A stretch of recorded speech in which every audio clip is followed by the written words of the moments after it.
Hey travel lovers, welcome to A Wanderlust for Life, the channel that shows you European gems through food and memorable experiences. I'm Jessica, and this weekend we are taking you to Antwerp, Belgium. So let's get into it.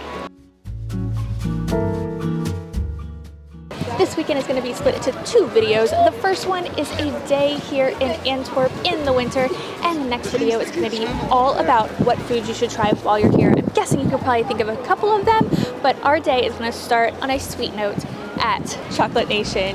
It is the world's largest Belgian chocolate museum, and you know it's going to be amazing. So let's go.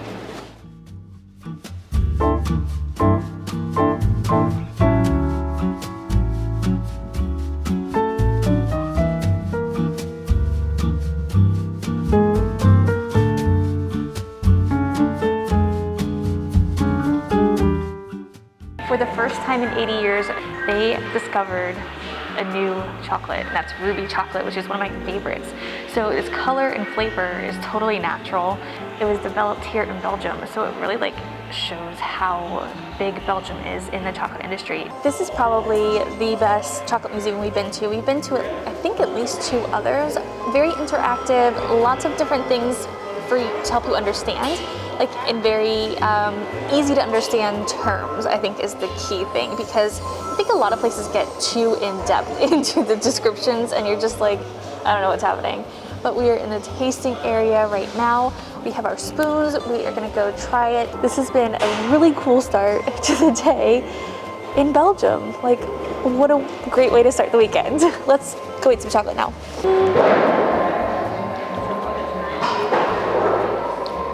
It totally tastes like caramel. It's gold chocolate. Never heard of that one before. I'm being a little sneaky because this is my favorite one. This is the 823. It's like a cross between white chocolate and ruby chocolate, in my opinion. Amazing. Now we have to find somewhere to buy that. So you can buy all the different flavors that we just tried in those droplets or in bars. So we've gotten bars and drops so that we can make chocolate chip cookies with all the different flavors, and they have one where all of the flavors are in one bag. So you can guarantee we'll be making chocolate chip cookies when we get home with all the chocolate. I'm so excited. After the tour, we decided we were going to stay here at the restaurant that's attached to it. So we were in Octave, and we came here partially because I reserved late and a lot of places weren't taking any more reservations, and they have some more traditional-ish Belgian food. So they have a specialty that is highly rated, and it's a croquette pork roulette. But the special thing is they have a mustard ganache milk chocolate dipping sauce cream, so I thought it would be really interesting. Then we just got the lunch menu, so we'll have 2 courses after this. I'm really excited. All right, let's see how this goes. Ooh. So I'm kind of notorious for not liking mustard, so it's nice to have the chocolate bit in there, but you can still really taste the mustard and the chocolate. Check this out. So it's super porky. You get chunks, in a good way, of pork, so it's not mashed up so that you can't tell what it is. I actually really enjoyed this. I mean, mustard's just such a strong flavor for me, but I'm gonna eat my share of this, if that tells you anything. But then we're just gonna eat the rest of our lunch and go on with our day exploring Antwerp. Our next stop is a free one. So the chocolate museum was super cool, but it was around 20 euros, so you do want to budget for that. But this is completely free. We are here in the Middleheim Museum. There's tons of outdoor artwork that you can check out. You just walk around the grounds, and there are toilets available, which I think is important to know when you're out kind of not super close to the center of the city or your hotel. But there are just so many things here. There's going to be temporary exhibits, permanent exhibits, there's an area with a cafe, there's cute houses, buildings like this. It's just, I think, a nice balance to something inside, get outside, and spend zero money.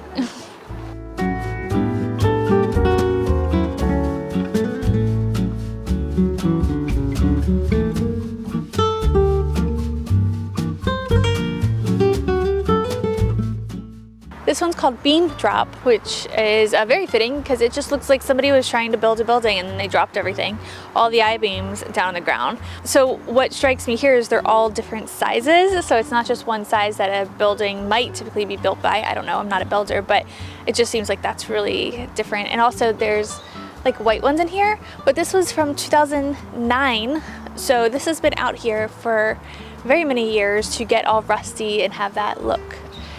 I don't know, I think it's cool because it makes you think about things, but there's so many different kinds of sculptures here that like there's really something for everybody to kind of at least comprehend enough to where you can really think about it. Did you hear that? The metal was singing.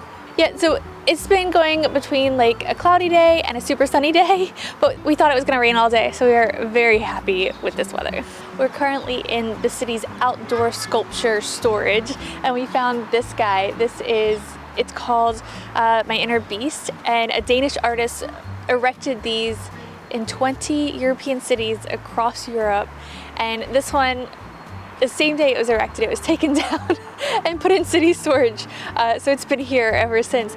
But his whole point was that there's a little bit of like bigotry and hatred in all of us, and that if we let it take over, like this is what we can become. Their inner beast can overpower us and awful things can happen. So be kind, love your neighbor.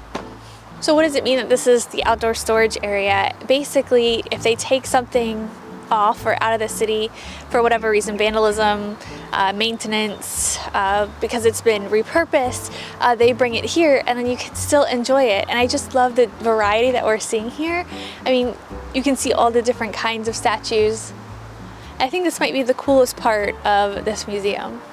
I'm really loving it and learning about the different art pieces. There's a QR code where you can look up like where they were placed and the story behind them. So cool.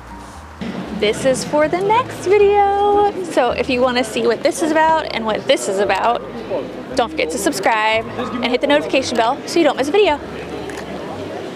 Next up was the Botanical Garden here in Antwerp, and it is like right in the middle of everything. I mean, we're surrounded by buildings and shops and houses, and it's really tucked away. Sean kind of pointed out the obvious a second ago, that winter probably isn't the best time to come. I just wanted to try to be original when I was gonna do a in the winter video in Antwerp, because obviously you can go to the museums and stuff, but I just thought this would be different.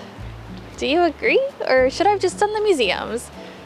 You should tell me in the comments below how dumb I am for doing that. But it is still pretty cool. Like, there's this beautiful building behind us, there's like a little walkway, and it also kind of shows that as kind of nice as it is right now, how amazing it would be in the spring and summer. So it just gives you like a little peek. Also, we found this super cool tree that I wish could be my Christmas tree, an outdoor Christmas tree maybe, because it kind of looks like a cactus, sort of, in a weird way. Very spiky though. But I don't know, maybe I just like to be outdoors. But anyway, this is a nice way to spend a little time just to kind of reconnect with yourself. And look at this beautiful rose bush.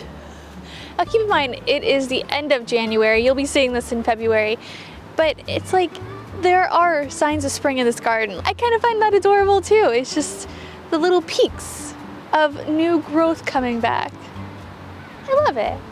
We got so lucky with the weather today, and it just proves that you can come to Antwerp in the winter and have an eventful day outside.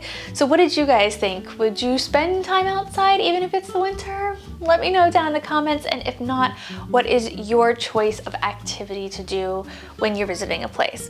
If it wasn't good weather, there were two different museums we were gonna check out. One is the Diva Museum, which is about the diamond trade. That is a really big thing in this area, so it's pretty important one. And then the Red Line Museum, which talks about the people who have left this area that went to the United States through Ellis Island, and there were about 2 million people who did that. So that could be up your alley as well. What would you have done? Would you have incorporated any more activities, museums, food? Let me know down in the comments below. But the next video is all about food, so we are getting that in for this weekend. If you enjoyed this video, give it a like, let me know your thoughts down below, and I will see you in the next one. Bye guys!